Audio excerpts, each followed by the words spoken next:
محمد وآل محمد وعجل فرجه. وعلى أهل بيته الطيبين الطاهرين المعصومين المكرمين المنتجبين، لا سيما بقية الله في الأراضين، روحي وأرواح العالمين لتراب مقدمه الفداء. Assalamu alaikum, dear brothers and sisters. وعليكم السلام ورحمة الله وبركاته. It is always an honor and privilege to be with brothers and sisters in faith, but especially an honor and privilege to be able to speak and engage in conversation with brothers and sisters that have come together in this great platform that now we are seeing the 10th year of its establishment. And we're seeing the growth, we're seeing the progress. We thank Allah subhanahu wa ta'ala. Alhamdulillah.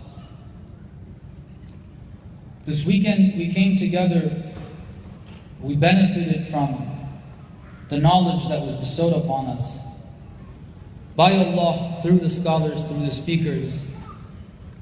We listened to beautiful recitations of the Holy Quran, which inspired our souls,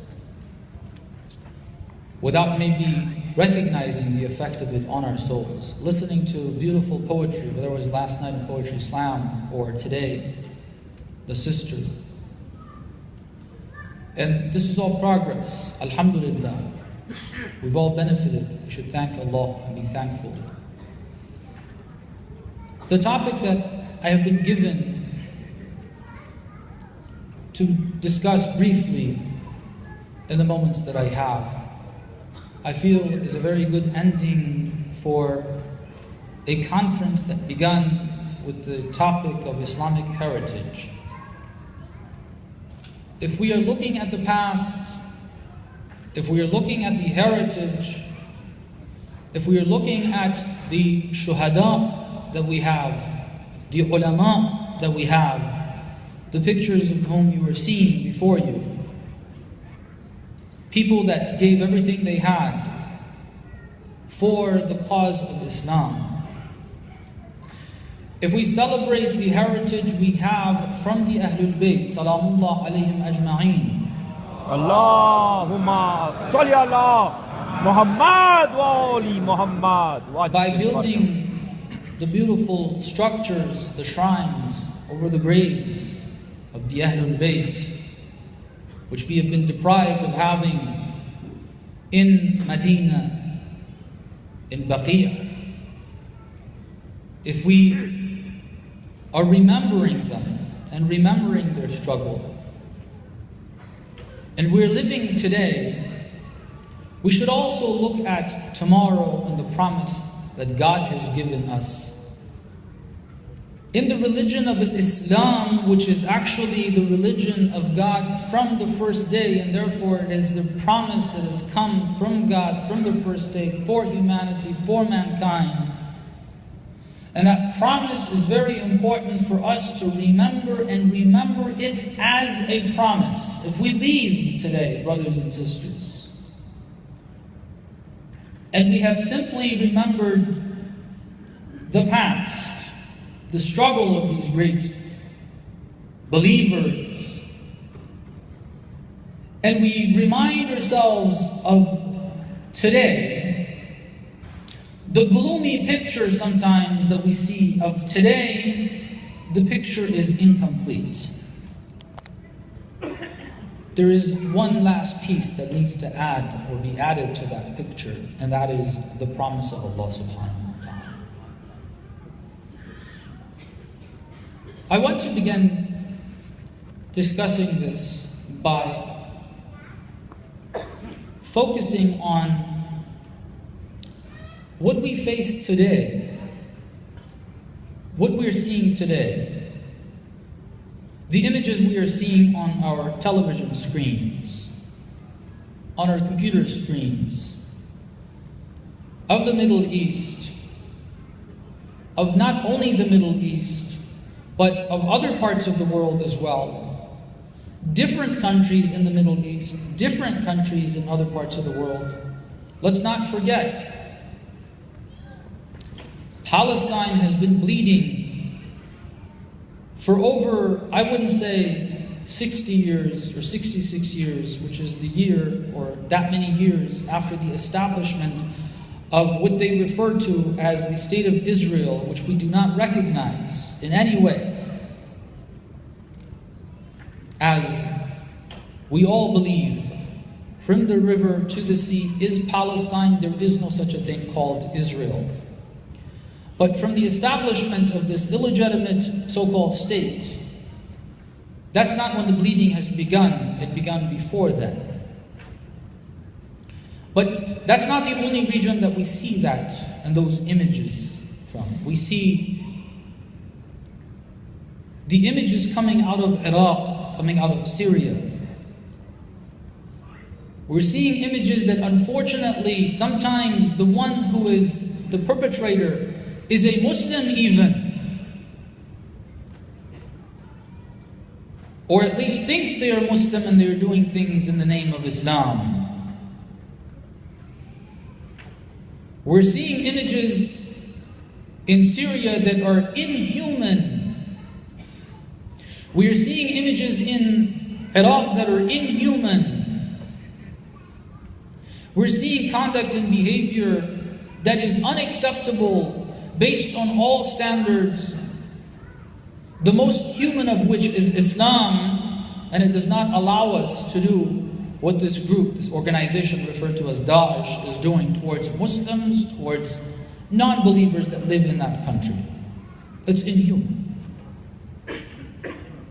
What we have seen, and let's not forget, in Burma, Muslims have been burnt to death, brothers and sisters, just because of their faith. We're not forgetting that. As much as the media wants us to forget that, we're not even recognize that it exists. We're not forgetting what the brothers and sisters in Bahrain, in Yemen, in Egypt, in Libya, in Tunisia, are still in what they call Saudi Arabia, which we pray by the grace of God, and we hope and we know it's going to happen, that that name will be removed. There is no such a thing as Saudi Arabia. Who the heck are they? We're seeing this happening, brothers and sisters. And sometimes what ends up happening,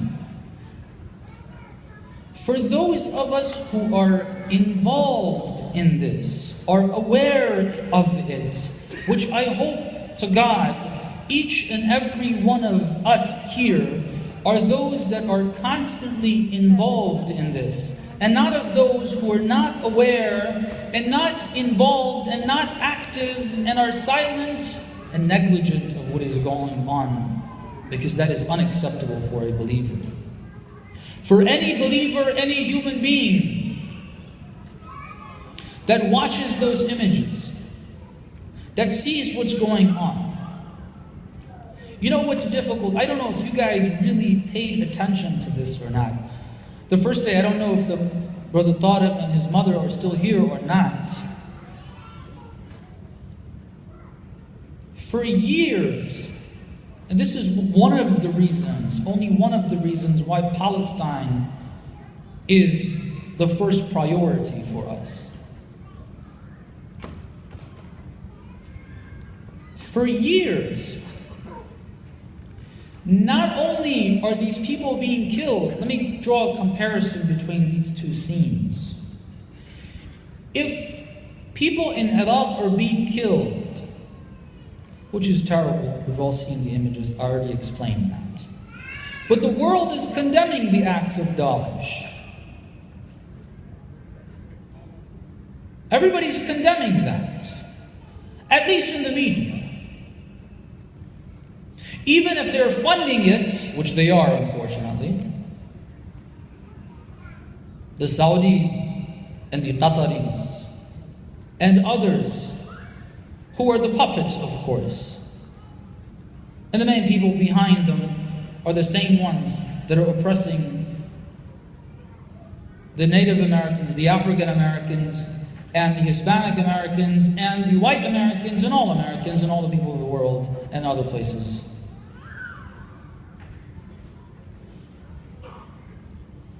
They're condemning it. It's seen as something which is wrong. It is accepted as something which is wrong. Those people can go to a place and expect to be accepted as someone that has been harmed, and someone that has been oppressed, and they are helped. But the people of Palestine, brothers and sisters, they are oppressed and there is nowhere to go.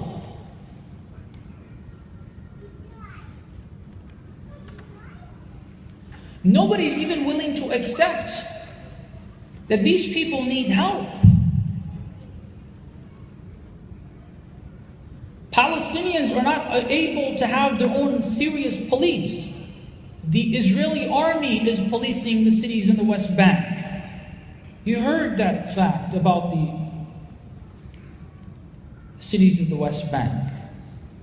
I encourage everybody, go and read up on this. Listen, there's more and more coming out.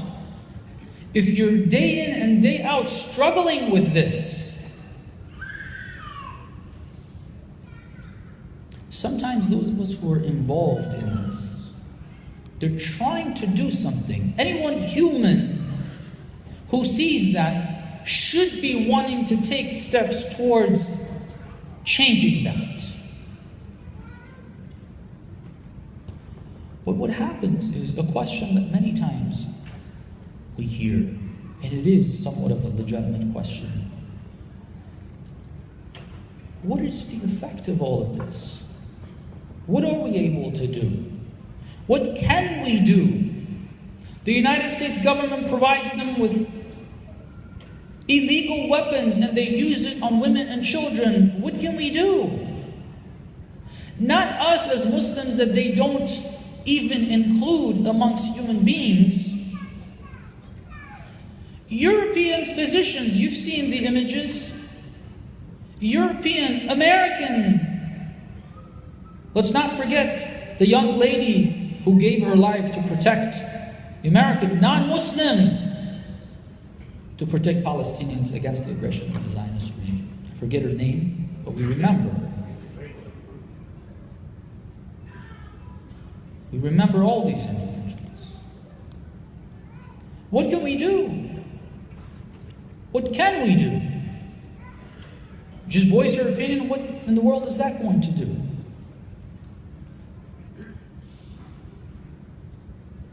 People inside the United States, people having somewhat of a political pull, are saying, look, this is wrong. Our tax money should not go towards this.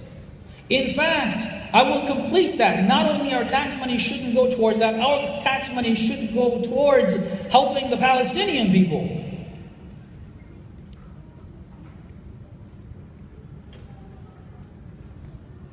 But what can we do? What are we able to do? What's the use of coming out and voicing our opinion? This thought of what can we do? What is going to be done? Are we going to be effective? Is a thought that if it continues, if you really look at it in that way, it starts developing into hopelessness. It starts developing into hopelessness. We don't have a hope. How is this going to change? How is this going to change? People, sometimes I feel people even in the occupied lands have gotten used to it. A sister was saying, Tariq's mom yesterday was saying this, or the day before, that they see media coming and taking pictures and making a big deal. Like, we're dealing with this every day. You're used to it. Yeah, they burned the guy alive, the brother alive. We're used to it. Yeah, there's nothing we can do about it. You look at the world, the way it is, the way things are moving, sometimes what ends up happening, brothers and sisters, is that you think, what's the use? Let me just live my own life. Yeah, I understand it's terrible. It's terrible. I don't want to see it.